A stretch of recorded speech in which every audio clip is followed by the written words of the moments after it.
Okay, you're going to a party? Do I have a snack for you? Please don't tell my Italian grandma I was using frozen meatballs. What happened here was I was supposed to get the crescent dough, but I bought the rolls. I fucked up. But you want to do 5 rows of 4. Definitely a little easier with the dough. Get your Velveeta, put a little on each. Pop that little meatball on there. Look at those little babies. Give them a nice little home. I did pop them in the microwave so they weren't completely frozen. And then I just rolled them up. Look how cute. They're in their nice little dough home. Make sure you can see them on either side. Now grab whatever size bowl you're going to make your dipping sauce in and just stack them around. Real cute like. Take that bowl out because that shit's going to melt. A little eggy wash. Some sesame seeds for the illusion of a hamburger. And then put them in the oven and add your sauce. Mushroom risotto for IBS. Mushrooms, onions, and broth are all huge IBS offenders. Switching to oyster mushrooms, scallions, and water with the risotto method make this bloat-friendly and so creamy. I've been making risotto like crazy. It's more GI-friendly than processed pasta, and you can make any variation. This is duck confit. I'm going to remove the bone. I'm going to put it in a cold, dry pan on medium-low heat and render the fat. This is a finger lime.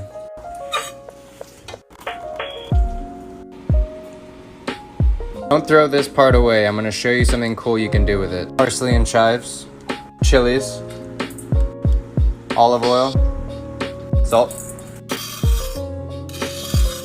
And this goes all over the duck leg. Buddha hand lemon, radishes, just a bunch of random herbs.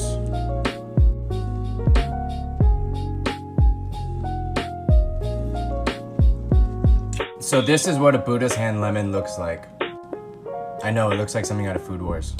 But we're gonna do something cool with this later. And we're also gonna do something cool with the skin of a finger lime in another video. Jalapeno popper bombs. I had some leftover jalapenos in my fridge and I figured I would show you guys how to make this amazing appetizer. Of all the ways you can eat jalapeno poppers, I think this is probably my favorite. The dough in this is made with your fathead dough, and always wash your hands when you work with this dough. It makes it so much easier. I will list full ingredients and instructions in this video, and I hope you guys go ahead and give this a try. This is so easy and delicious, and if you're having a party and you could just put these out for everyone, oh my god, they will devour these. So as always, don't forget to hit the like and follow button if you're not already following me for more keto, low carb, delicious recipes. Here's my healthy, easy, 4-ingredient frozen yogurt that will satisfy your ice cream cravings. It's rich, creamy, and takes 5 minutes to prep. In a blender or food processor, 2 cups of frozen fruit, I'm going mangoes, 3/4 cup non-fat Greek yogurt, 2 tablespoons low-calorie maple syrup, and a scoop of vanilla or unflavored protein powder. This is optional. Blend until you have a smooth, thick consistency that could even be great for a smoothie bowl. Transfer it over to a container, even out your mix, and seal, then freeze it for at least 2 to 3 hours. Let it defrost if necessary, and there you go. Enjoy. Let me show you how I made tortellini in a mushroom cream sauce with peas and lemon. This was not trying to be a traditional Italian dish. I was just kind of following a craving that I was having. And it turned out so good, it was super easy to make. So I started with some shiitake mushrooms in a hot pan with some butter.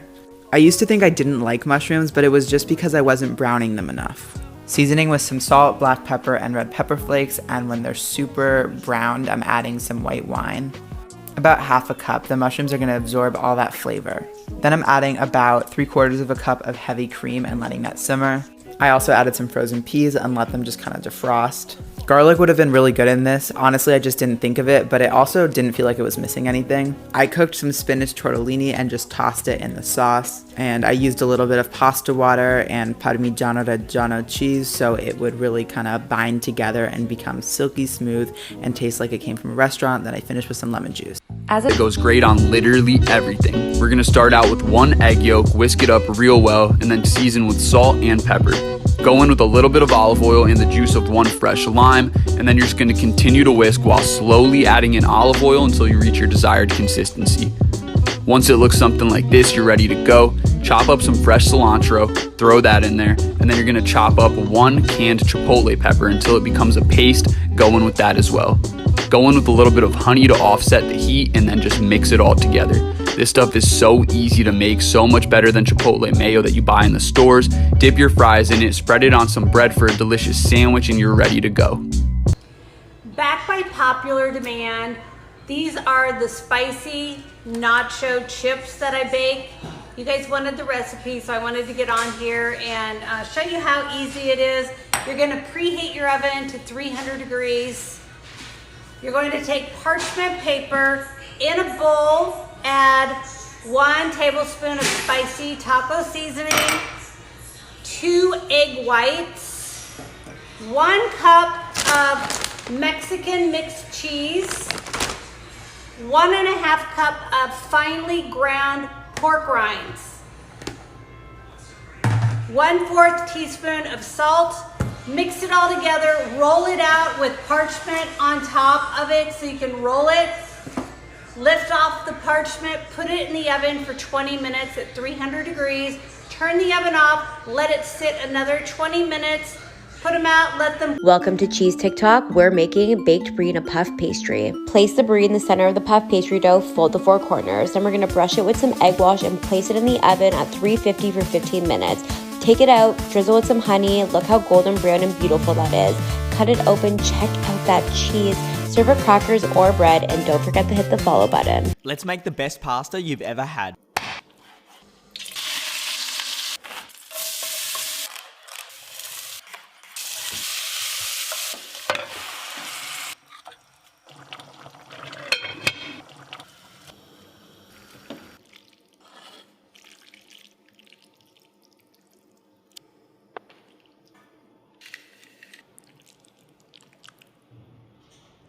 Boom, enjoy. Hello. This is what you need to get an Asian market. Thin sliced beef rib eye. In Chinese cooking, you always want your wok on a high heat. I use homemade pickles for this dish, but you can also get them at Asian markets. I will show you in my next Asian market shopping video what to get. Then next, add water or chicken stock. Don't tell me you don't have water. And I love Chinese vinegar, so I add a little more. My husband's still waiting for dinner. He doesn't know I'm making this for him. So now make sure your beef turn color, then turn off the heat right away. Use any green vegetable or bean sprouts underneath. Pour the hot soup on top. Sprinkle some chili powder. Pour hot oil on your spice. Really elevate your flavor. Call my husband. Ooh, that's good.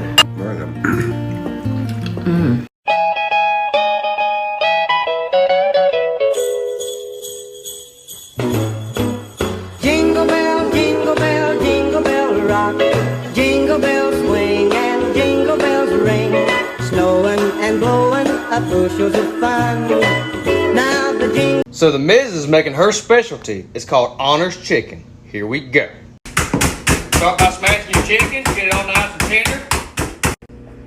You're gonna butter your dish lightly. Season salt, onion powder, and don't be shy. Put on some black pepper, y'all.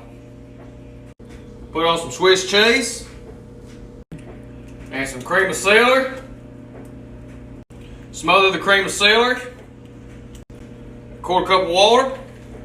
And make sure you use Pepperidge Farm herb seasoned cube stuffing. This is key, guys. Add it to the top. Make sure you cover all the chicken. And then I put 6 things of butter on the top to seep into the chicken. Cover it full, 45 minutes at 350, y'all. And we're just gonna slide it on in.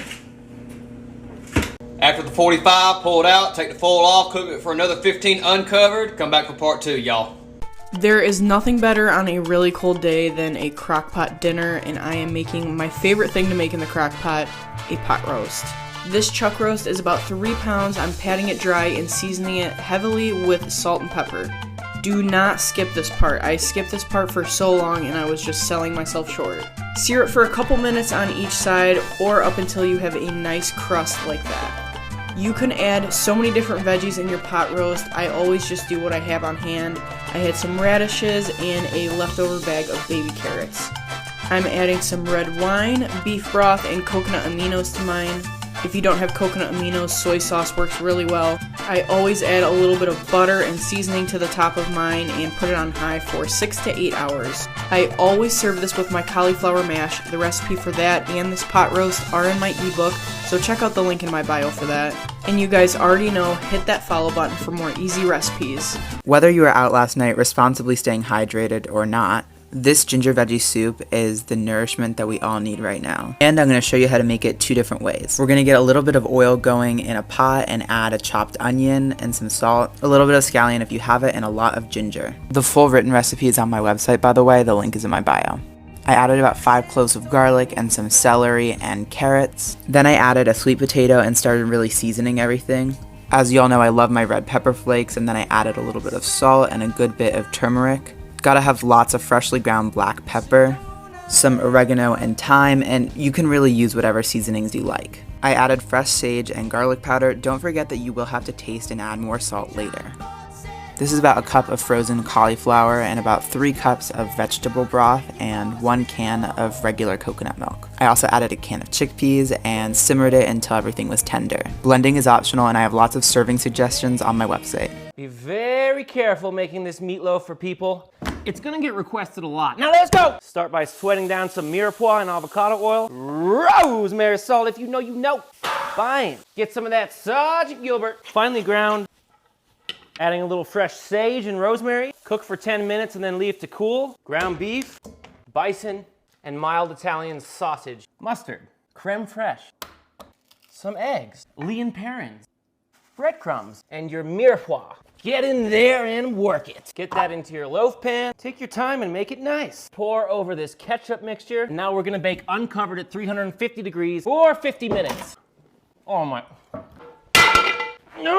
Absolutely insane. You know I love you. Okay, so if you have some leftover rice and you're not really sure what to do with it, let me show you guys how to make this Chipotle copycat cilantro lime rice. It is literally so quick and easy to make, and it tastes amazing with not only Mexican food, but also low-key Indian food too. So I start off by just chopping up my cilantro pretty fine, and then I melt some butter in a saucepan and then pop the cilantro in there so that it sort of like infuses in the butter, and I keep the heat on very, very low. Then I pop in my salt and pepper, and then I add my leftover rice in there. And I like leftover rice for this better than fresh rice because it's less mushy once it's like been in the fridge or whatever. Then I just add in a whole lime, and